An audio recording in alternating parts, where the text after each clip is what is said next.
இந்த 3 விஷயத்துல நீங்க பணத்தை வேஸ்ட் பண்ணீங்கன்னா கடைசி வரைக்கும் நம்ம மிடில் கிளாஸாவே தான் இருப்போம். என்னன்னு சொல்றேன். ஃபர்ஸ்ட் நியூ கார், அதுவும் லக்ஸரி கார். இப்பெல்லாம் வந்து லக்ஸரி கார் வாங்குறது எல்லாரும் பெருசுன்னு நினைச்சு நிறைய பேர் லோன் போட்டு லக்ஸரி கார் வாங்குறது.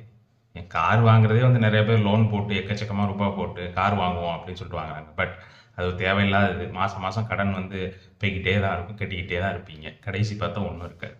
அடுத்து பார்த்தீங்கன்னா ஹவுஸ். ஹவுஸ் வாங்குறது தப்பு இல்லை, பட் அதுக்கு வந்து நம்மளை விட அதிகமாக எக்ஸ்பென்ஸ் பண்ணி அதிக செலவு பண்ணி எக்கச்சக்கமாக இது பண்ணி இன்டீரியருக்குலாம் ரொம்ப செலவு பண்ணி எது தேவையில்லையோ செலவு பண்ணி வாங்கினீங்கன்னா அது வந்து உங்களுக்கு ரொம்ப பர்டன் ஆகும். லோன் அமௌண்ட்டும் ஹவுஸுக்கு அதிகம், ரொம்ப இயர்ஸ் வந்து அது கட்டுற மாதிரி. அடுத்து முக்கியமாக ஒன்று, நிறையா பேர் பண்ணுற நிறையா தப்பு வந்து ஃப்ளாஷி லைஃப் ஸ்டைல்.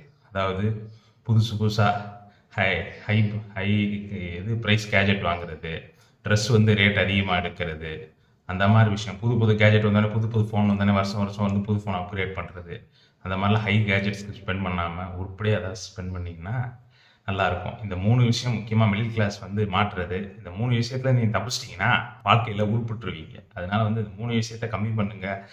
இன்னொன்று தேவையில்லாமல் வெட்டி செலவு பண்ணாங்க. ஃபஸ்ட்டு கேஜெட்டை கம்மி பண்ணுங்கள், அப்புறம் கார் வாங்குற தள்ளி போடுங்க, மற்றதை வந்து அப்புறம் பார்த்துக்கலாம். சரியா?